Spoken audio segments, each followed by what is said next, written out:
An estimated 50,000 students will miss out on the Higher Education Loans Board kitty this year.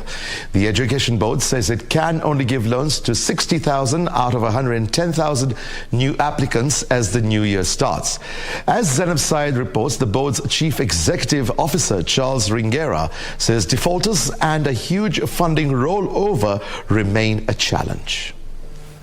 Since its inception 27 years ago, over 1.3 million students have benefited from the Higher Education Loans Board at a total cost of 131 billion Kenyan shillings. However, the stability of the Loans Board is now on scale. For instance, this year the board had budgeted for 4.8 billion shillings, but only has 2.6 billion shillings at hand.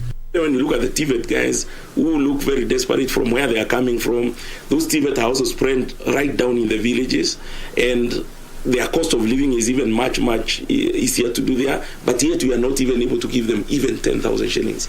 However, some of the beneficiaries feel the 5,000 shillings monthly interest on unserviced loans is unjust. Just like thousands others, Emmanuel Ndavula, who's repaying about 170,000 Kenyan shillings for a 40,000 Kenyan shillings loan he secured about 7 years ago, supports the High Court ruling by Judge Alfred Mabea, dated August 19, 2022, that termed the move unconstitutional.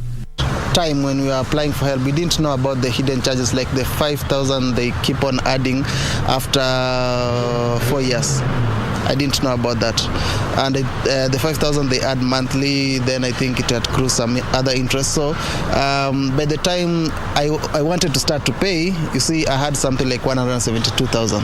HELB Chief Executive Officer Charles Ringera says he is facing a deficit of 5 billion Kenyan shillings. Out of this, universities need 3.5 billion shillings, with vocational training institutions having a deficit of 1.5 billion. So the small monies we have released for very critical situations is the loan recoveries, and loan recoveries come month on month. A single batch here is about 1 billion shillings. So it takes me a quarter to make 1 billion shillings in terms of loan recoveries. So the bullet capitation from government is the one that actually helps this organization in terms of quelling the noise that you get from from the students. So this year we are not even seeing us making the 66,000, for example, we are budgeted to pay. Why? Because we have gotten a surge in terms of the continuing student. With the debt growing daily, the board has been issuing waivers on penalties that isn't being during the COVID-19 period.